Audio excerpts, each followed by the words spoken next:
Breaking News Kompas Pemburu Keadilan. Sampit, Kalimantan Tengah.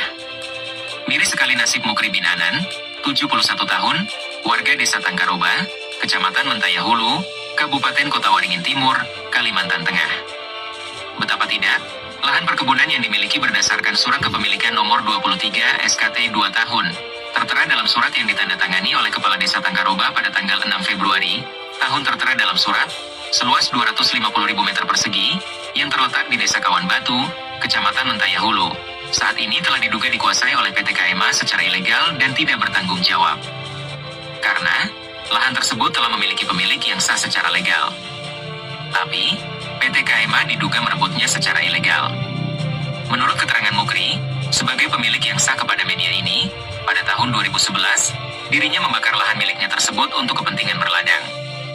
Tapi saat itu, PT KMA menawarkan untuk membeli lahan tersebut. Hanya saja, saat itu Mukri belum berniat untuk menjual lahannya.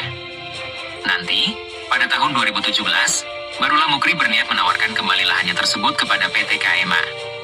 Tapi sayangnya, saat itu PT KMA tidak ingin lagi membeli, dengan alasan bahwa lahan Mukri tersebut termasuk area lahan konservasi yang harus dilindungi dan tidak dapat diperjualbelikan dengan tujuan berkebun. Tapi, betapa kagetnya Mukri ketika pada tahun 2017 itu juga, lahan miliknya yang dikatakan PT KMA sebagai lahan konservasi, tiba-tiba sudah dikuasai, diserobot, serta ditanami pohon sawit oleh perusahaan asing tersebut, tanpa permisi kepada dirinya sebagai pemilik yang sah. Kami, orang-orang asli daerah ini, banyak yang sengsara. Karena kami merasa dizolimi di rumah kami sendiri, tegas Mukri, dengan wajah yang nampak sedih dan mulai menua.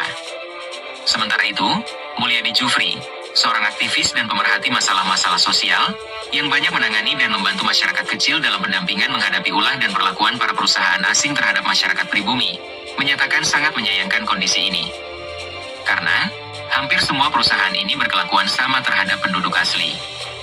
Dan cara yang paling keji yang sering mereka lakukan adalah cara adu domba, yaitu membenturkan sesama masyarakat, atau menghadap-hadapkan masyarakat dengan petugas atau aparat.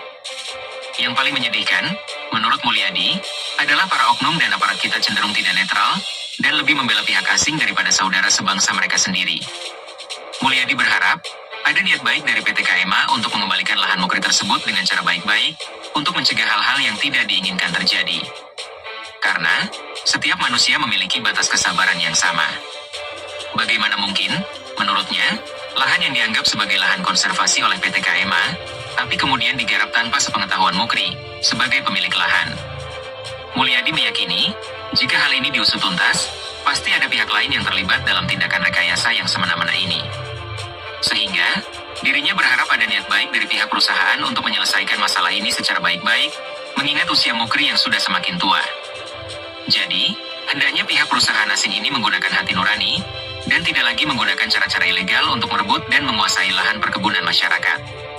Sebaiknya, pihak perusahaan membuka kembali perjanjian Corporate Social Responsibility, CSR, antara perusahaan asing dan pemerintah desa, yang umumnya mengatur tentang kerjasama dalam program CSR.